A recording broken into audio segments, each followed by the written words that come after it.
El día de hoy quiero hacerles un recorrido por la historia, para que podamos ver juntos el proceso que sufrió la arquitectura a través de los diferentes periodos de la historia, para que podamos ver y comparar desde sus inicios hasta lo que actualmente conocemos como la modernidad. Podemos referirnos al inicio de la historia de la arquitectura occidental a la antigua Grecia, concretamente en el siglo V antes de nuestra era. Sabemos que esta es una civilización que data muchos años atrás, aproximadamente unos 1200. Pero podemos ver que es en este siglo V en el que Grecia logra tomar y alcanzar esa prosperidad que le permite destacar en el terreno de las humanidades como también de las artes.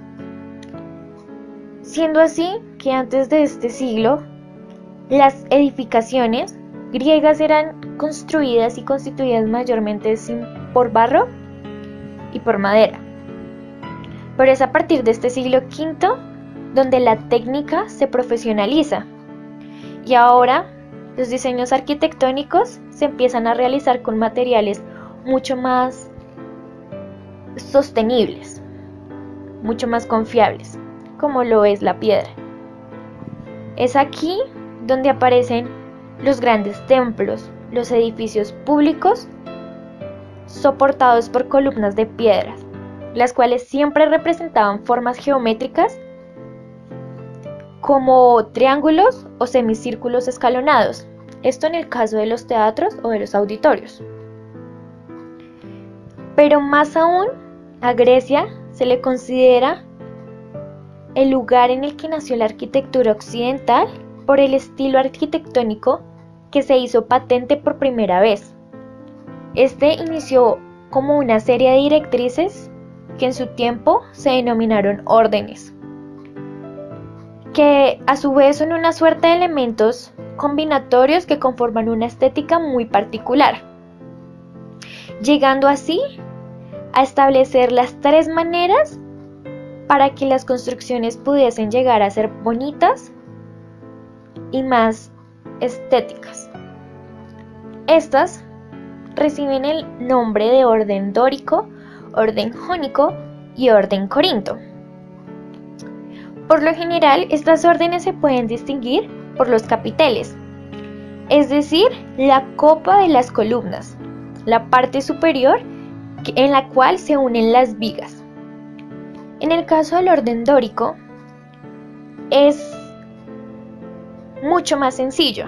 Este no cuenta con adornos, simplemente lleva el friso que une a las columnas, que están talladas.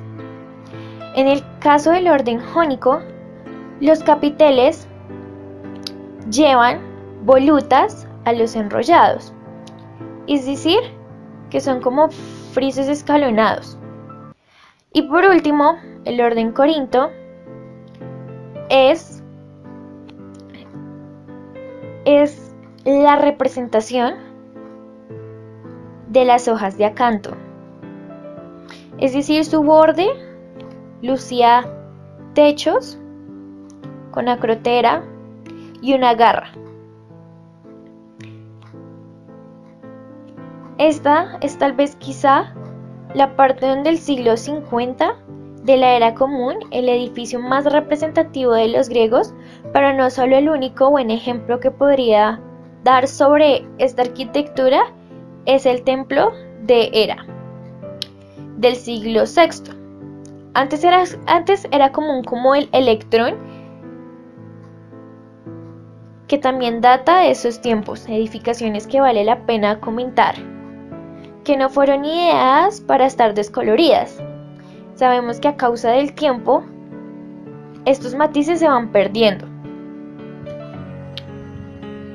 Ahora podemos viajar a la antigua Roma. Los romanos se basaron en la arquitectura griega y tuvieron un desarrollo paralelo. De hecho, desde los inicios de la República Romana en el siglo V antes de nuestra era, ya empleaban muchos descubrimientos hechos por los griegos.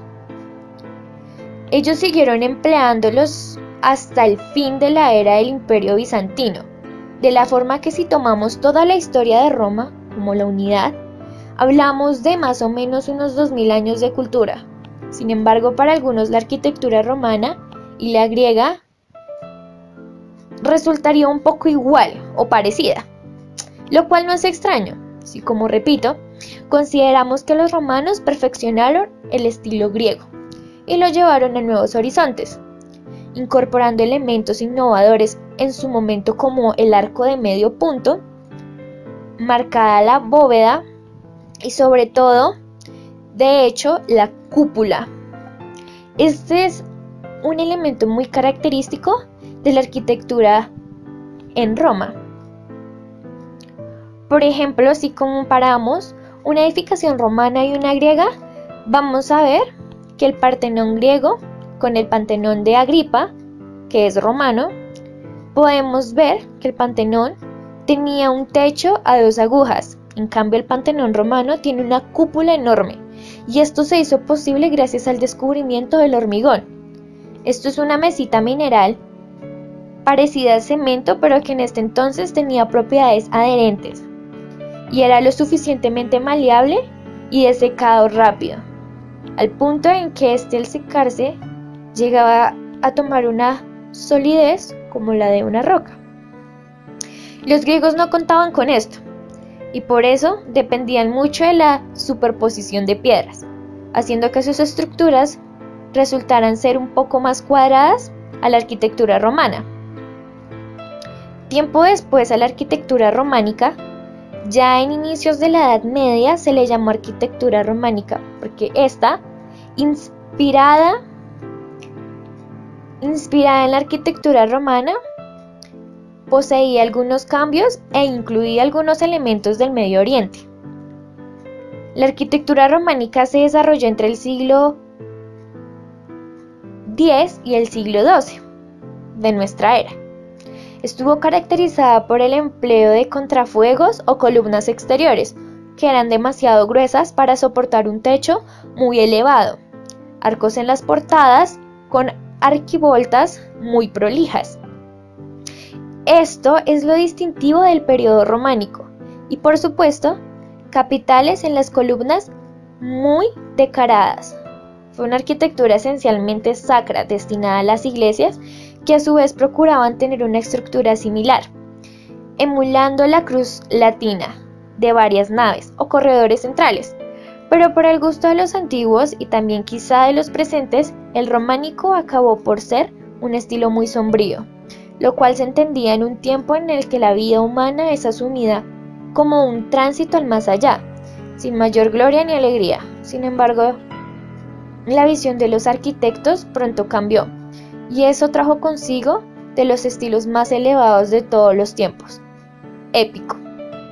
Se consideraba que la arquitectura románica era muy oscura. Y es aquí donde podemos transportarnos ahora al periodo gótico. En este se intentó ser un poco más luminoso al anterior, al reemplazar estas reducidas delgaditas ventanas románicas y convertirlas en amplios y numerosos ventanales con vidrios de colores, entre ellos uno muy especial, el cual estaba siempre en el centro de las iglesias y recibe el nombre del rosetón.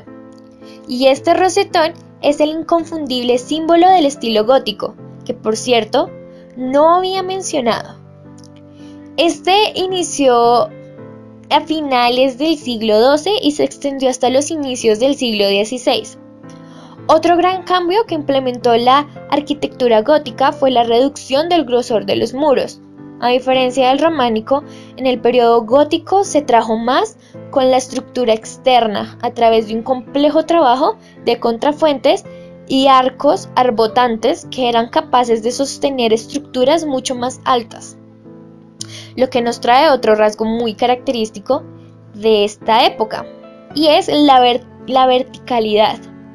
En un intento de llegar lo más alto posible, el gótico incorporó otro elemento característico, que es la aguja, que por decirlo de alguna forma es como una antena que se sitúa en el punto central de la iglesia y pretendía simbólicamente alcanzar el cielo.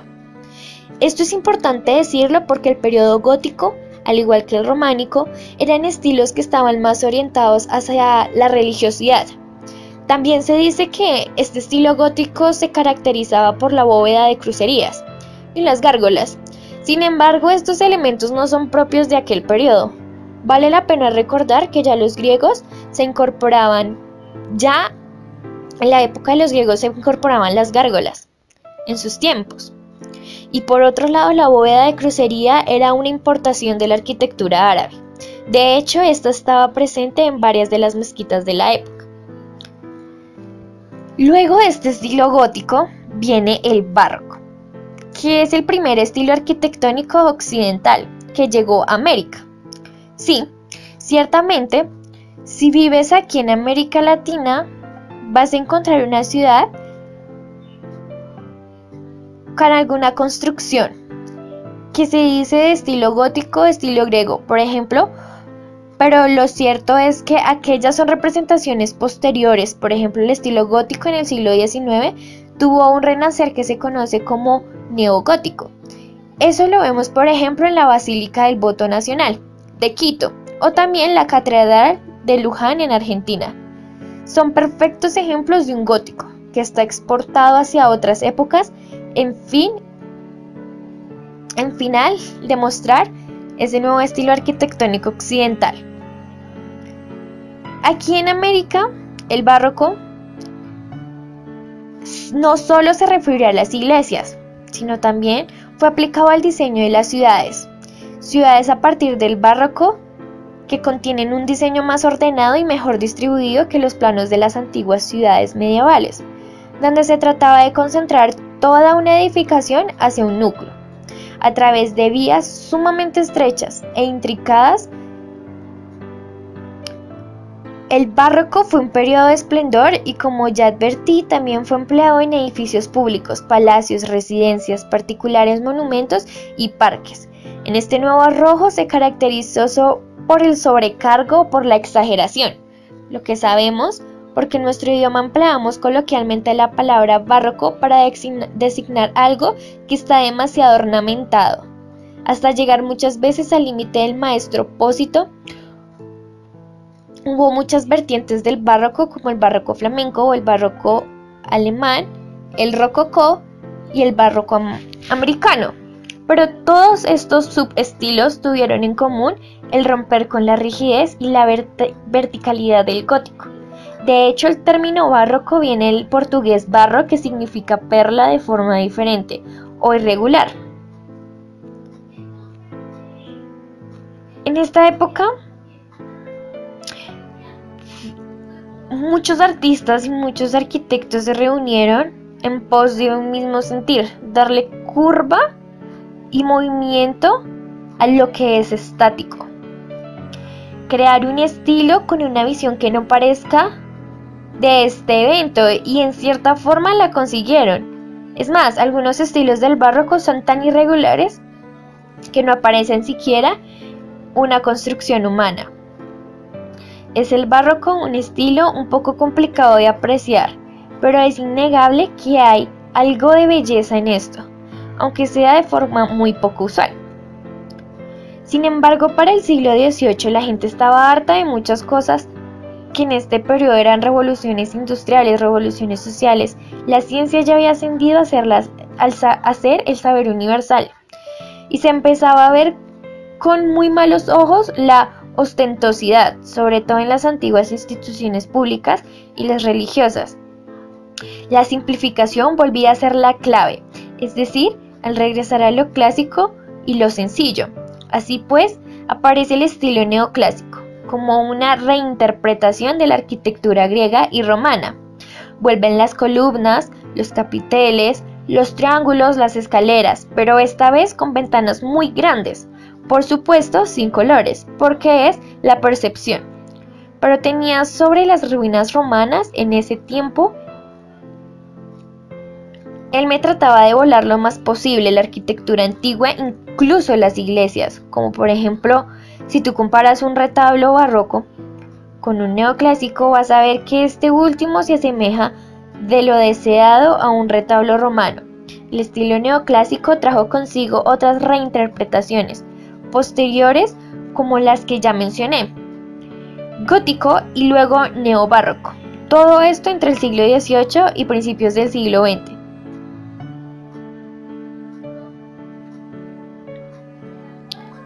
Desde ese entonces podemos ver cómo los arquitectos tenían esa añoranza del pasado. Tal vez te preguntarás ahora, ¿y qué hay de los tiempos recientes? Bueno, en el siglo XXI, pero básicamente en el siglo XX se inicia con una nueva etapa, una ruptura llevada a cabo por el modernismo, el cual luego decantó en otros estilos derivados como el arte con la escuela de la Bauhaus, el funcionalismo, el construccionismo, el grupalismo y todo lo que podemos llamar después del arte arquitectura postmoderna. Podemos compartir también algunos representantes.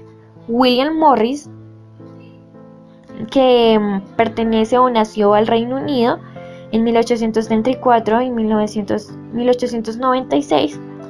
Este hombre apostaba por el retorno a la artesanía, al igual que en la Edad Media, donde el diseñador tenía el estatus de artista. Otro arquitecto muy famoso e importante en la historia de la arquitectura es Antoni Gaudí. Él nació en España en 1852 y falleció en 1926. Este fue uno de los arquitectos más famosos del siglo XX y un máximo exponente del modernismo. Su obra culminante es la Iglesia de la Sagrada Familia en Barcelona, la cual ocupó en sus últimos días, aunque pues finalmente no pudo concluirla. Otro artista importante es Frank Owen Gehry. Él nació en Canadá en 1929. Este fue un arquitecto que ha sido reconocido por sus innovadoras y peculiaridades, formas irregulares, volumétricas, descompensadas y expresivas, con un resultado brillante y muy original. Entre sus obras más destacadas están la casa de Frank Gehry, el Museo Guggenheim, la Casa Danzante y el edificio del Banco TG. Como podemos ver, la arquitectura es un arte que se ha venido desarrollando incluso desde antes de que existiera la escritura. Es algo que viene inherente al ser humano y que aún en la modernidad sigue sufriendo cambios.